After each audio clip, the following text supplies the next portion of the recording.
Parfois, un événement exceptionnel suffit à révéler les fragilités d'un système. La détresse d'une baleine sur le littoral congolais n'a pas seulement exposé le manque de moyens d'intervention face à une urgence climatique.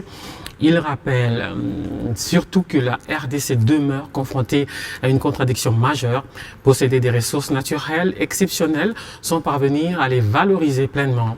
L'eau, longtemps considérée comme un acquis, pourrait aussi davantage devenir l'un des principaux moteurs de la souveraineté économique, énergétique et alimentaire du pays. Dossier complet. Constantin Tamboué, Yannick Pouyamba.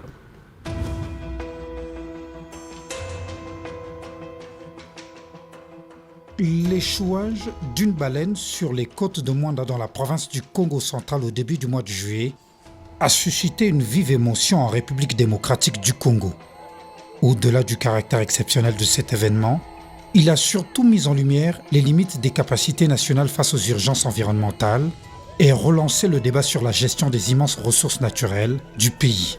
C'est un phénomène qui est tout à fait normal de par la nature des baleines. Je vous ai dit ici que dans sa nature telle que Dieu l'a créée,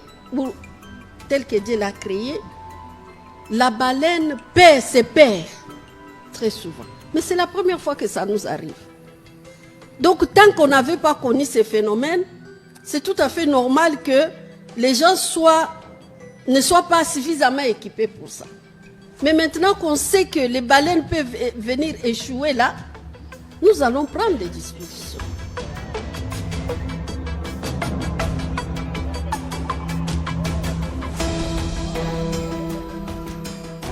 La RDC détient plus de la moitié de réserves d'eau douce de l'Afrique et abrite le bassin du fleuve Congo, deuxième au monde par son débit. Pourtant, cette abondance contraste avec la réalité quotidienne des millions de Congolais, confrontés à un accès limité à l'eau potable, à des infrastructures vieillissantes et à la persistance des maladies d'origine hydrique. Le véritable défi n'est donc pas la disponibilité de la ressource, mais sa transformation en un service public efficace et un levier de développement. Les opportunités sont pourtant considérables. Dans l'agriculture, une meilleure maîtrise de l'irrigation permettrait d'accroître la production et de renforcer la sécurité alimentaire face aux effets du changement climatique. Sur le plan énergétique, le potentiel hydroélectrique d'Inga pourrait faire de la RDC un acteur majeur de la transition énergétique en Afrique. Cependant, le retard d'investissement, les difficultés de financement et les problèmes de gouvernance continuent de freiner cette ambition. La SNEL sert les populations, sert les commerces, sert aussi les industries, en accordant une certaine priorité aux clients miniers qui ont investi. Il n'est dit nulle part que tout le productif d'un actif de production à 100% va à l'opérateur minier, nulle part. Le gouvernement entend désormais replacer l'eau au cœur de sa stratégie de développement avec la création annoncée de l'Office congolais de l'eau. Cette structure ambitionne de mieux protéger les ressources hydriques tout en les valorisant dans les secteurs clés comme l'agriculture, l'énergie, les transports fluviaux, la pêche, la santé publique et la préservation des écosystèmes. On est en train de mettre en place la gouvernance de tout ceci, de sorte que d'ici 2028, l'argent pourra commencer à atterrir dans les pays concernés parce que nous sommes l'un des pays majeurs dans cette initiative-là. L'épisode de Mwanda rappelle également la nécessité de renforcer les capacités scientifiques, les équipements spécialisés et le système de surveillance environnementale.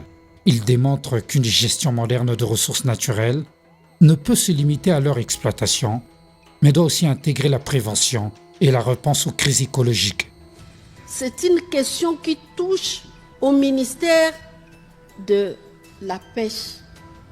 Parce que c'est là qu'il y a des experts sur les comportements des poissons en général et des poissons comme un peu spécial comme la baleine.